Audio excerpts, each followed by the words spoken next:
بسم اللہ الرحمن الرحیم۔ السلام علیکم۔ انا للہ و انا الیہ راجعون، انا للہ و انا الیہ راجعون، انا للہ و انا الیہ راجعون۔ ایک ہی دن میں 33 لوگوں کو بے دردی سے قتل کر دیا گیا ہے۔ اتنا ہولناک واقعہ ہے، یہ اتنا بڑا سانحہ ہے کہ ہم نے بہت بڑے سانحات دیکھے ہیں پاکستان میں دہشت گردی کے، لیکن اس طرح کا یہ اپنی نوعیت کا پہلا واقعہ ہم کہہ سکتے ہیں، کیونکہ اس سے پہلے کچھ عرصہ قبل بھی اسی نوعیت کا واقعہ ہوا ہے کہ لوگوں کو بسوں سے اتار کر چن چن کر ان کی نشاندہی کر کے ان کے شناختی کارڈ دیکھ کر ان کو قتل کر دیا گیا۔ ایک ایک کر کے لوگوں کو پہلے اغوا کیا گیا اور اس کے بعد بس سے اتار کر اغوا کرنے کے بعد ان کو قتل کر دیا گیا۔ اب اسی طرح کے دو واقعات سامنے آئے ہیں۔ بلوچستان میں ایک طرف قلات میں ہم نے دیکھا ہے کہ وہاں پر 10 لوگوں کو، جن میں پولیس اور لیویز کے اہلکار شامل ہیں، ان کو شہید کیا گیا ہے اور گولیاں مار کر وہاں پر فائرنگ کی گئی ہے، نامعلوم افراد بتائے گئے۔ اور دوسری طرف اسی طرح موسیٰ خیل کے علاقے میں بسوں سے ٹرکوں سے اتار کر لوگوں کو شہید کر دیا گیا ہے، قتل کر دیا گیا ہے۔ 23 مسافر ہیں جو موسیٰ خیل میں 23 مسافروں کو گاڑیوں سے اتارا گیا اور قتل کر دیا گیا۔ اور پھر قلات میں مسلح افراد نے فائرنگ کی جس میں پولیس اور لیویز اہلکاروں سمیت 10 افراد جاں بحق ہو گئے ہیں۔ تو 33 افراد کو اس طرح قتل کیا گیا ہے، بہیمانہ طریقے سے یہ کچھ کیا گیا۔ اور یہاں پر بلوچستان میں حکومت کس کی ہے؟ پاکستان پیپلز پارٹی کے وزیر اعلیٰ ہیں، یہاں پر سابق وزیر داخلہ رہے ہیں۔ اور کیا کیا انسان کہے، کس کس دکھ کا اظہار کرے، کس کرب میں سے گزریں گے ان کے گھر والے، کوئی سوچ سکتا ہے؟ ان کے گھر والوں پر کیا گزرے گی، ان کے خاندان پر کیا گزرے گی؟ یعنی اب یہ لوگ پاکستانی جا ہی نہیں سکتے کسی دوسرے علاقے میں۔ اور حکومت کیا کہہ رہی ہے کہ جی انہوں نے دیکھیں ناکے لگا کر، اندازہ لگائیے، ناکے ویسے تو پولیس والے لگاتے ہیں، یہ کہہ رہی ہے گورنمنٹ کہہ رہی ہے، ترجمان کہہ رہے ہیں دیکھیں جی انہوں نے تو ناکے لگا دیے تھے سڑکوں پر۔ اس کا مطلب ہے آپ کی تو رٹ ہی نہیں ہے۔ ناکے لگا کر وہاں پر لوگوں کو بسوں سے ٹرکوں سے اتار کر ان کو قتل کر دیا۔ اور دوسری طرف فائرنگ کی گئی ہے، اس میں پولیس اہلکار اور لیویز اہلکار شہید ہوئے ہیں، عام لوگ بھی اس میں شہید ہوئے ہیں۔ اب آپ اس سے اندازہ لگائیے کہ اس وقت اس حکومت کی ترجیحات کیا ہیں۔ پچھلے 2.25 سال سے ہم دیکھ رہے ہیں کہ دہشت گردی میں اضافہ ہوا ہے۔ کچھ عرصہ قبل بھی بلوچستان میں اس طرح کا واقعہ ہوا تھا۔ مسلسل دہشت گردی کے واقعات ہو رہے ہیں، مگر حکومت ہمیں کہیں نظر نہیں آتی۔ ہاں، ان کی مذمت نظر آتی ہے۔ اب اس واقعے میں بھی شہباز شریف صاحب نے مذمت کر دی ہے۔ ابھی آپ نے کچے کے ڈاکو دیکھ لیا، جن سے کچے کے ڈاکو نہیں قابو ہو رہے، باقی تو چھوڑ دیجئے۔ بلوچستان تو ایک بہت وسیع علاقہ ہے، کچے میں ڈاکو اغوا بھی کرتے ہیں، قتل بھی کرتے ہیں، اور اس کے بعد جن کو اغوا کرتے ہیں لاپتہ کرتے ہیں پولیس اہلکاروں کو، اور اس کے بدلے اپنا ساتھی، اپنا کوئی بڑا ڈاکو وہ چھڑوا لیتے ہیں۔ اور یہاں کیا خبر آتی ہے کہ جی وہ دیکھیں ہم نے اس کو بازیاب کروا لیا۔ صرف اتنی خبر چلواتی ہے پولیس۔ اصل میں کیا کیا کہ جو جیل میں تھا ان کا کوئی ساتھی، انہوں نے اس کے بدلے اس کو رہا کیا ہے پولیس اہلکار کو۔ یہ آپ اندازہ لگائیے۔ ہم نے پچھلے 2.25 سال سے سنا ہے کہ جی کچے میں آپریشن کر رہے ہیں، ہم الیکشنز نہیں کروا سکتے، وہاں پر آپریشن ہو رہا ہے۔ اب جی وہ آئی جی پنجاب، آئی جی سندھ مل کر آپریشن کریں گے۔ ابھی پاکستان پیپلز پارٹی اور نون لیگ کے درمیان مشاورت ہوئی ہے، اجلاس ہوا ہے، اور کوئی اس لیے نہیں کہ جی بلوچستان میں ہم مل کر کچھ بہتری لے کر آتے ہیں، نہیں، وہی پاور شیئرنگ۔ اندازہ لگائیے، یہ جو پیپلز پارٹی کو یہاں بلوچستان میں گورنمنٹ دی گئی جی، ان کا وزیر اعلیٰ ہے، وہ جو نگران وزیر داخلہ تھا سرفراز بگٹی، وہ بعد میں وزیر اعلیٰ بلوچستان لگا دیے گئے۔ اور عجیب و غریب کھیل ہے کہ اس کو چھوڑ کر اس جماعت میں شامل ہو گئے، ساتھ ہی جناب پیپلز پارٹی کی طرف سے وزیر اعلیٰ بن گئے۔ اسی طرح کا یہ جو پاور شیئرنگ فارمولہ ہے، یہی ڈسکس ہوا ہے ابھی اجلاس میں، اور بڑا اچھا اجلاس رہا ہے۔ یہ خبریں ہیں، دونوں پارٹیاں بڑی خوش ہیں کیونکہ پاور شیئرنگ ہو رہی ہے۔ یہ ہے ان کی پرائرٹیز کہاں ہیں کہ بیٹھو گورنر ہاؤس میں، وہاں پر جناب نون لیگ پیپلز پارٹی بیٹھے، آپ کو کیا ملے گا، ہمیں کیا ملے گا، اچھا کہاں کہاں ہمارے بندے لگے ہوں گے۔ یہ جناب پاور شیئرنگ بڑی اچھی پیش رفت ہوئی ہے، اور یہاں عام لوگ قتل ہو رہے ہیں، ان کو چن چن کر مارا جا رہا ہے۔ خاندان دیکھیے تباہ و برباد ہو گئے، کتنے بچے یتیم ہو گئے، کتنی یہاں پر عورتیں بیوہ ہو گئی، ماؤں کی گود اجڑ گئی، کتنے یہ خاندان تباہ ہو گئے۔ آپ سچی ان بچوں کا کیا بنے گا جن کے یہاں پر والدین کو مار دیا گیا؟ اب کسی نے سوچا کبھی؟ یہ 33 خاندان ہیں، ایک ایک شخص جو ہے اس کی جان بہت قیمتی ہے۔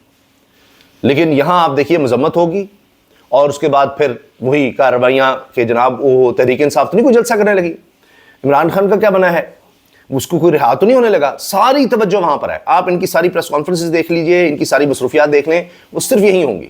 یعنی یہ مذاق بن گیا ہے. اتنا دکھ ہوتا ہے، افسوس ہوتا ہے کہتے ہوئے کہ جی اگر تو تحریک انصاف سے تعلق ہو تو وہ جہاں بھی کہیں وہ بندہ ہوگا اس کو ٹریس کر لیا جائے گا، اس کے لیے موبائل سرویلنس ہر طرح سے ہوگی، اس کے گھر پر چھاپے مارے جائیں گے، سب کچھ کیا جائے گا، اس کا کاروبار ہر چیز تباہ ہو جائے گی. لیکن یہ دہشت گرد جو ہیں یہ نہیں ٹریس ہو رہے، پتہ ہی نہیں ناکہ لگایا ہوا ہے یہاں پر. یعنی جو بھی آپ موبائل جیمر اور فلاں اور موبائل ٹریس کرنا ہے اس کی کال فلاں، ان کی نہیں ہوتی. ابھی آپ نے دیکھا رؤوف حسن اور علیمہ خان صاحبہ کے بارے میں آیا کہ جی ان کی ذاتی جو بھی گفتگو تھی آپس میں وہ ہو رہی تھی، جی وہ جی اوہو بشرا بی بی اور علیمہ. سب سے بڑی خبر دیکھیں تحریک انصاف میں جو ہے پتہ لگ گیا ہے، ان کے درمیان اختلافات چل رہے ہیں، گروپنگ چل رہی ہے، بس یہ ہو گیا وہ ہو گیا. یہ ہمارا وزیر دفاع کہہ رہا ہے، اس کی پرائرٹی کیا ہے، خواجہ آصف کی پرائرٹی کہ جی یہ ذاتی جو ان کی گفتگو تھی یہ ہو گئی ہے، تحریک انصاف میں دراڑ پڑ گئی ہے. ہمارے وزیر دفاع کی یہ پرائرٹی نہیں ہے، اس حکومت کی پرائرٹی یہ دہشت گردی کے خلاف کارروائیاں نہیں ہیں. ان کی ساری مصروفیات دیکھ لیجئے کہاں سے گزرتی ہیں. ابھی جو رابطہ پل تھا وہ بھی تباہ کر دیا گیا بلوچستان میں. ایسے لگتا ہے کوارڈینیٹڈ پورا اٹیک ہے ہر سطح پر، پوری طرح سے انہوں نے کوارڈینیشن کے ساتھ یہ اٹیک کیے ہیں. پل تباہ کرے گا فلاں، اور یعنی یہ الگ الگ واقعات نہیں ہو سکتے کہ سب نے مل کر یہ پوری پلاننگ کی ہے کہ پل تباہ کر دیا گیا، رابطہ پل، اس سے اتنا نقصان، یہ 33 جانوں کا، یہ تو کوئی کمپیریزن ہی نہیں ہے. یہ تو انسانی جان ایک جو ہے اس کا کوئی مداوع نہیں ہو سکتا. اوپر سے یہ سنیے کہ ستمبر میں بھی جو اجلاس ہو رہا ہے IMF کا، اس میں بھی پاکستان ایجنڈے میں شامل نہیں ہے. یہ وزیر خزانہ کہہ چکے ہیں جی اگست میں ہو جائے گا، اگست میں ہو جائے گا. IMF سے وہ ان کا اجلاس ہو رہا ہے، خبر آ گئی اگست کے اجلاس میں ایجنڈے میں پاکستان ہے ہی نہیں.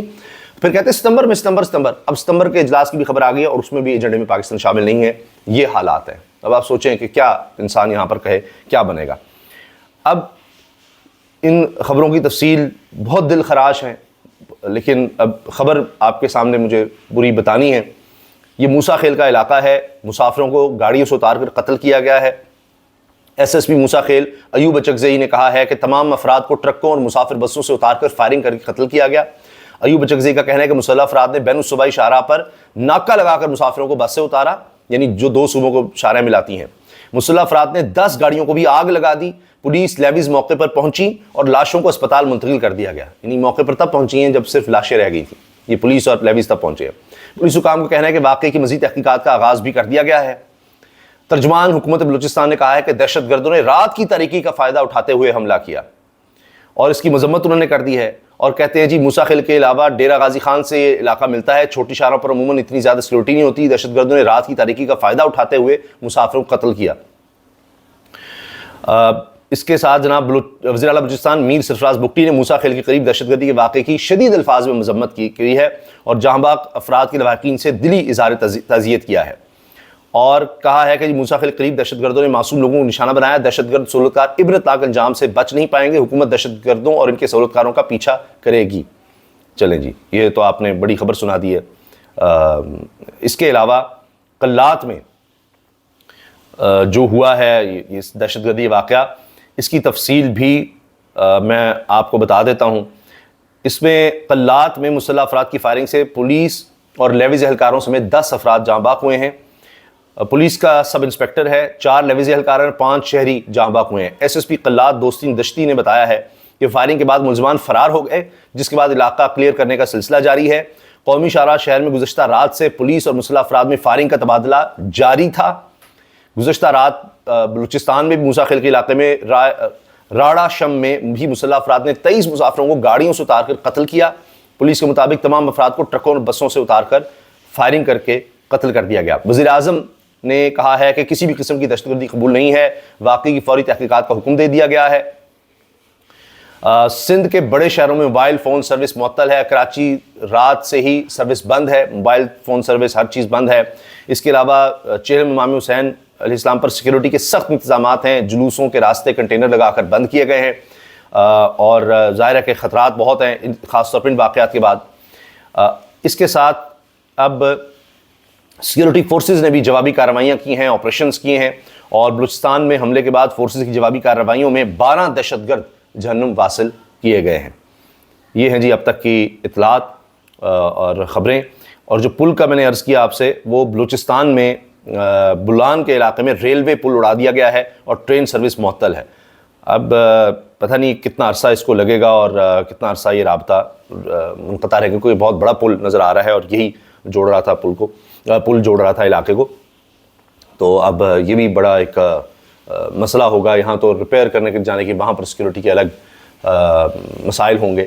اس کے ساتھ ساتھ ہم نے دیکھا ابھی خیبر پختونخوا میں بھی جو گیس کے ملازمین تھے ان کو بھی اغوا کر لیا گیا تھا، وہاں بھی ہمیں یہ خبریں آئی ہیں۔ تو سیکورٹی کی صورتحال بڑی اس وقت خطرناک ہے۔ اللہ تعالیٰ رحم فرمائے اور اللہ تعالیٰ جو لوگ جاں باق ہوئے ہیں ان کی مغفرت فرمائے، ان کے درجات بلند کریں۔ اللہ تعالیٰ دہشت گردوں کو جہنم واصل کرے، اور جو لواحقین ہیں ان لوگوں کے جو شہید کیے گئے ان کو اللہ تعالیٰ صبر عطا کرے۔ ہم دعا کر سکتے ہیں اور حکومت کی کارکردگی پر سوال اٹھا سکتے ہیں، اور کیا کرے انسان کہ حکومت کو یہی کہہ سکتے ہیں کہ جو آپ کی بنیادی ذمہ داری ہے انسانی جانوں کی سیکیورٹی، جو حکومت کی سب سے پہلی ذمہ داری ہے، آپ سب سے زیادہ توجہ خدا را اس طرف دیں۔ اجازت دیجیے، اللہ حافظ۔